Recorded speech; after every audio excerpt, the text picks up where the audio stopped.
You inherited over $3 million, right? We've already started building that duplex we're going to live in together. I even added that dream kitchen," said by my mill in a dreamy tone. I quit my job. I've decided to start a business with the inheritance Jill got. My husband says it in an oddly satisfied tone. Wait a minute. I told you, I haven't received the inheritance yet, right? What do you mean you quit your job for the duplex? Don't lie, it's obvious you've inherited it already. How about we go on a trip before we build the house? How about Hawaii? My husband and mother-in-law got excited, agreeing with my father-in-law, only adding to the confusion. The nerve they have to already plan on how they would spend the precious inheritance I will receive from my mother. What are these people thinking? Even though I felt really angry, honestly, I didn't know what to do. The story goes back a few months. My name is Jill. I'm 38 years old, working as a high school English teacher. I married Jack, a company employee, 2 years older than me, 12 years ago. Soon after getting married, our daughter Mary was born, and we've been busy with work and raising her ever since. Today is the day my daughter and I visit my mother in the hospital. Grandma, it's been a while. Oh, Mary, you're still such a cuddle bug, aren't you? Lying in bed, my mother lovingly strokes Mary's hair. Her hands have become quite thin, and her complexion looks boa. Next to my mom's bed stood a middle-aged man in a suit and glasses. When I nodded at him, he nodded back and then left the room. Mom, is that? Just an acquaintance. Don't worry about it. More importantly, Jill, are you doing well? And how's Jack? My mother's softly smiling eyes have shades close to blue. She met my father, who ran a trading company, abroad and moved to Japan to marry him. Raising a child in a foreign country must have been hard.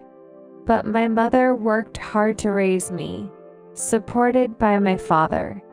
A big reason I can work as an English teacher now is that my mother taught me English from a young age.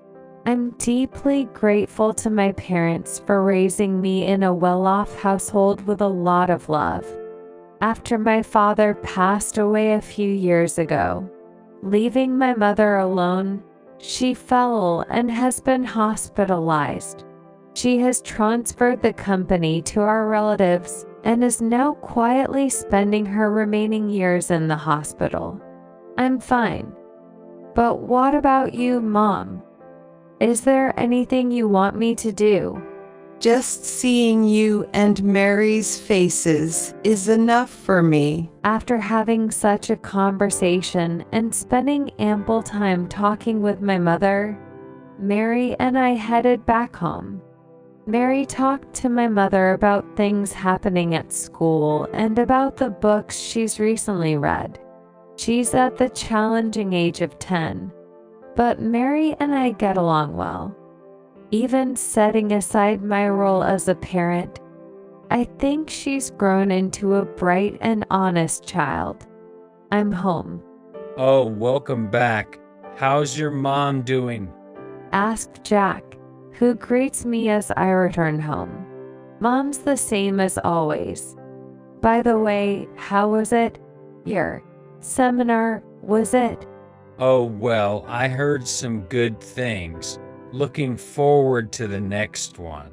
Lately, my husband has been attending seminars on quitting his salaried job and side hustles. He probably wants more money. But the company he works for, while not top tier, doesn't pay poorly. And with my earnings, we're more than getting by. I can't help but think this greedy side of him resembles his parents since the beginning of our marriage. I've kept my distance from his parents due to their excessive penny pinching and their habit of asking for money, although small amounts, always happens whenever we meet. They've never even given Mary a New Year's gift. Fortunately, my in-laws live far away, so we don't have to interact much. And my husband takes good care of things at home, so I've convinced myself it's all right. Having my mother and a modest but ordinary life with my husband and Mary is all I need. Then one day, the hospital called. My mother had taken a turn for the worse and was in critical condition. When we rushed to the hospital as a family, my mother was already gasping for breath. Mom. Mom. Grandma. No. Jill, I always want you to be happy. Take care of Mary more than anything. I love you. In the end, those were my mother's last words. My mother, who worked hard to raise me alongside my father. My mother, who dearly loved Mary. My mother's face in the coffin looked peaceful, and all I could do was cry. Mary was by my side, crying with me.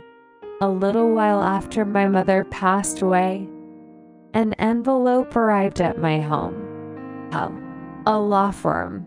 Confused by the unfamiliar sender, I opened the envelope to find a document stating that I was the sole inheritor of my mother's estate. My mother and I had never discussed the matter of inheritance, so I was taken aback. But since the letter had indeed arrived, I decided to visit the law firm alone. Hello, I'm Attorney Joe, the lawyer. The person who appeared was the elderly man with glasses, is the same person who had been visiting my mother in the hospital. You were in my mother's hospital room, I asked, recognizing his face. We met once in the hospital room. In fact, I have been commissioned by your mother since then. I listened to Attorney Gull's kind voice, on the verge of tears. And then, I was so shocked I almost collapsed. $5 million. Yes, Joe. When your father passed away, you had renounced your inheritance, wanting your mother to receive it, hadn't you? Combining that inheritance with your mother's personal assets, even after taxes, amounts to this sum. Your mother has named you as the sole inheritor. My parents were indeed wealthy, but I never imagined there would be such a large inheritance. Since getting married, I had never received money from my parents, and we never discussed such a topic, especially inheritance. I felt dizzy, but this must be a form of love from my mother. With that thought, I entrusted the lawyer with the process of receiving the inheritance.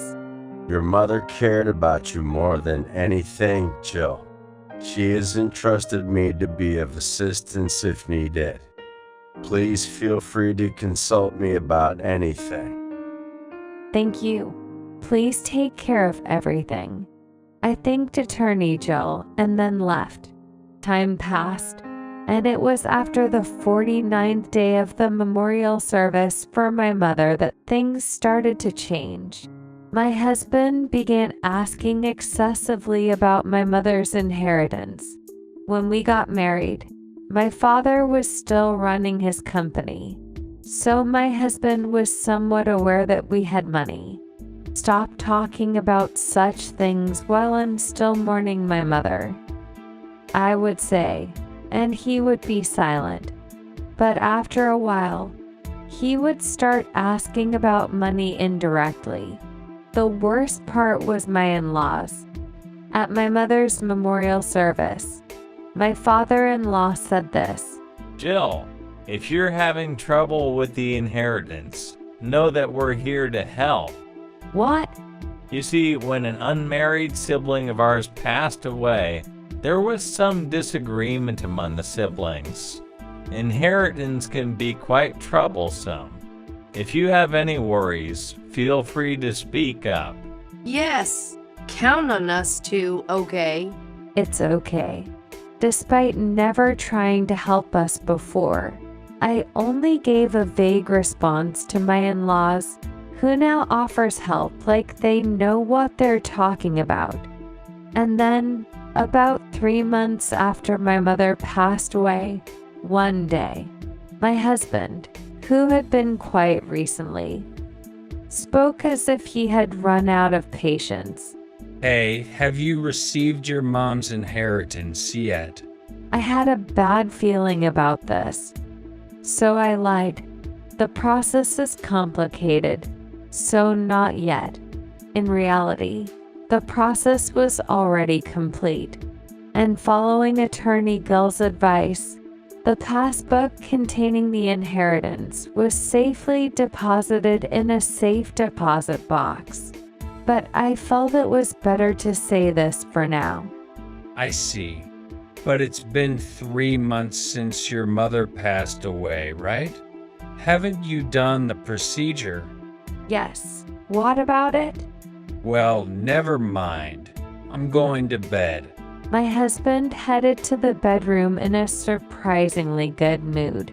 Feeling uneasy, I prepared for the next day's work and went to bed. The next day, while Mary and I were cleaning up after dinner, the doorbell rang. Mary hurried to the entrance, and as I peeked out from the kitchen, I saw that it was my in-laws who had arrived unexpectedly. Behind them was my husband, returning from work. What? Why are your parents here without any notice? It's fine. Mary, go to your room. Mary glanced over anxiously and then headed to her room. What's going on? Don't worry about it. Jill, today is a celebration. In a good mood, my father-in-law opened our fridge without asking and took out a beer. A celebration. You inherited over $3 million, right? We've already started building that duplex we're going to live in together. I even added that dream kitchen, said by my mill in a dreamy tone. I'm sorry, what? What are you talking about? Jill, just be happy. We've decided to build a duplex. The down payment was made using half of our savings and what your mom and dad contributed. The loan's under my name, but you can pay it off in one go with your inheritance, right? Make sure to pay us back too. What? I've quit my job. I've decided to start a business with the inheritance you received. My husband says it in an oddly satisfied tone. Wait a minute. What are you talking about? I told you. I haven't received the inheritance yet, right? What do you mean you quit your job for the duplex? Don't lie. It's obvious you've inherited it already. How about we go on a trip before we build the house? How about Hawaii? The confusion only grows as my husband and Phil get excited, agreeing with what my mill says. Then my husband said, snickering, You're so stingy, huh? I checked because you said you hadn't received it yet.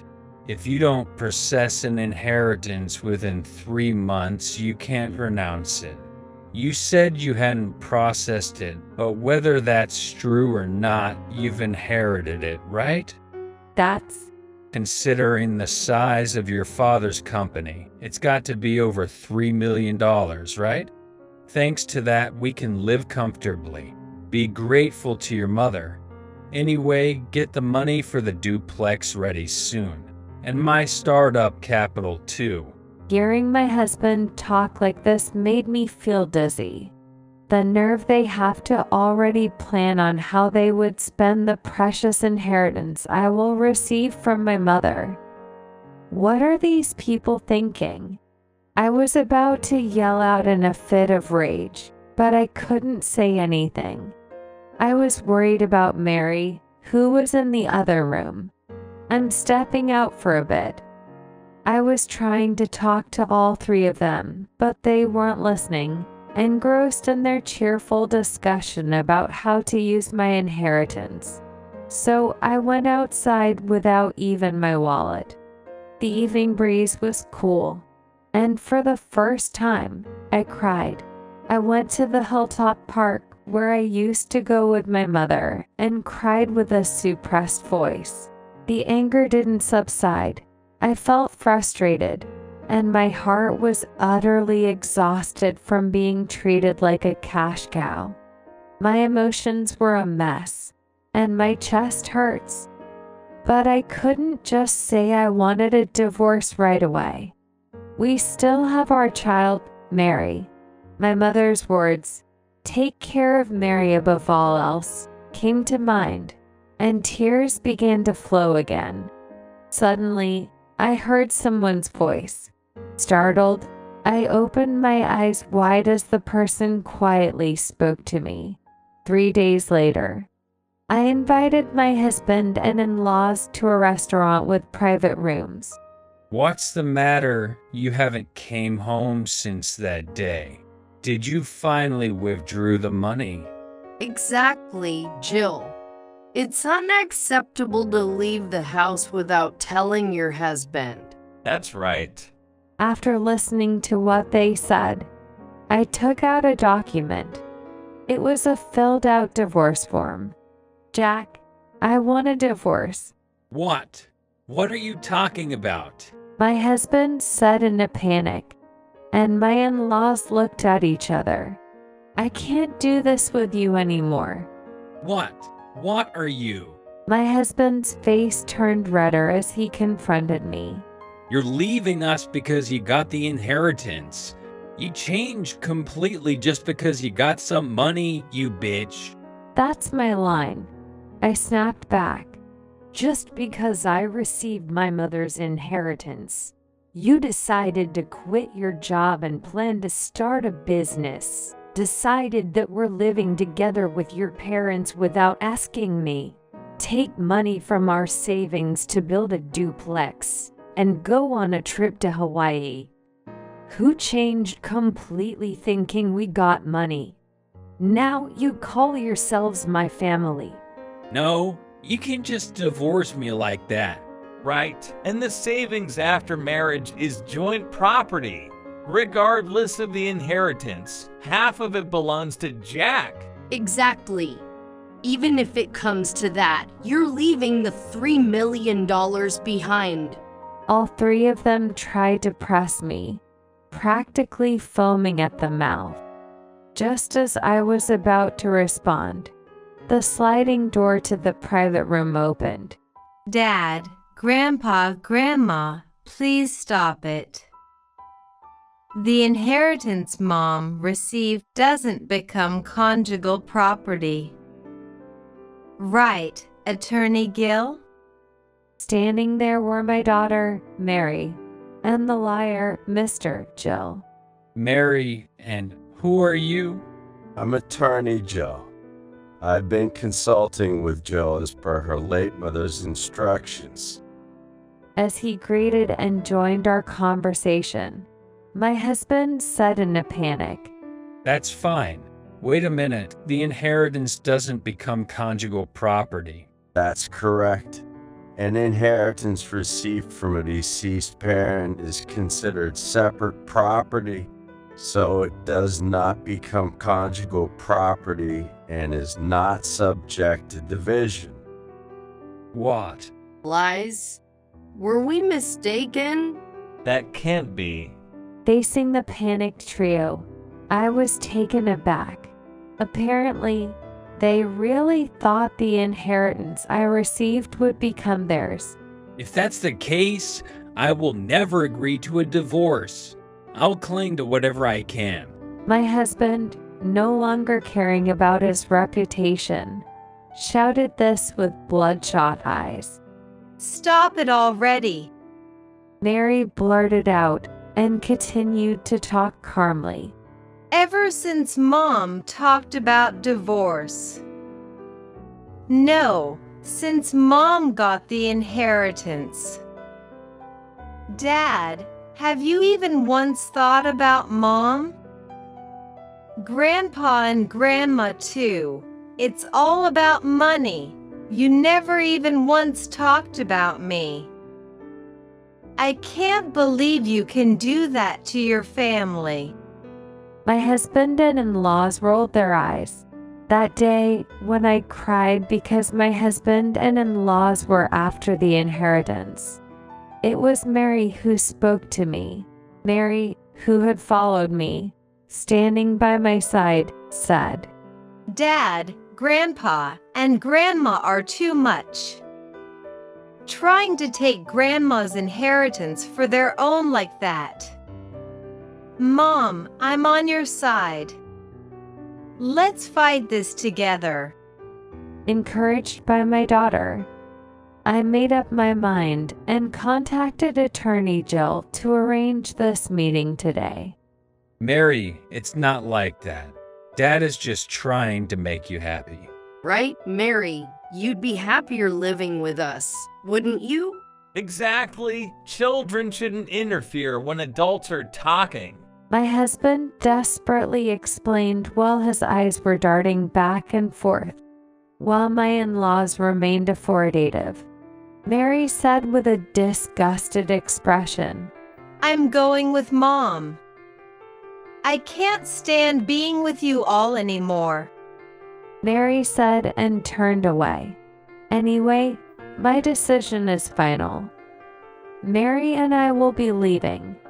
When I said this calmly, my husband got angry. I didn't cheat or anything. There's no way you can force a divorce. I'll get a lawyer too.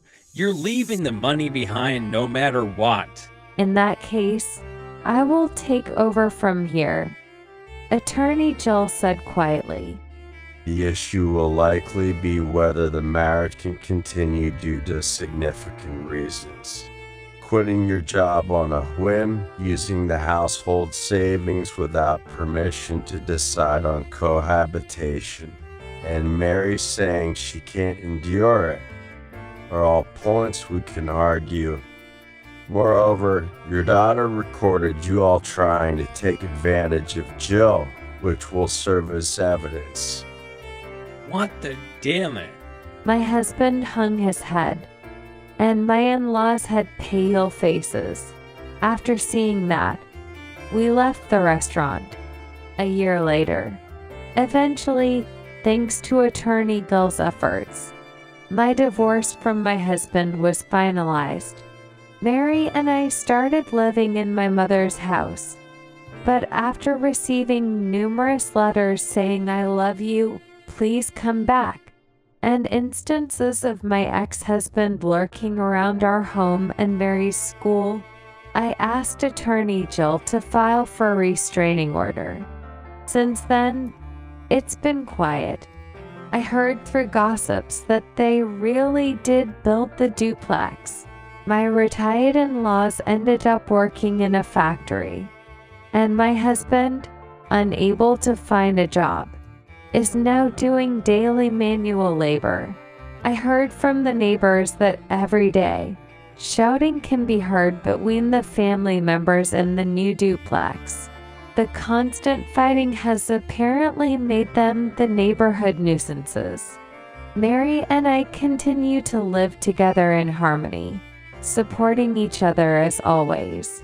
A while ago, Mary decided to study abroad in the country where her grandmother grew up. So we decided to move overseas to completely cut ties with my ex-husband. We used a bit of my mother's inheritance, but I'm sure she would be happy about it. Now, Mary happily goes to school every day, and I have started working as a Japanese language teacher. I hope for these peaceful days to continue for a long time.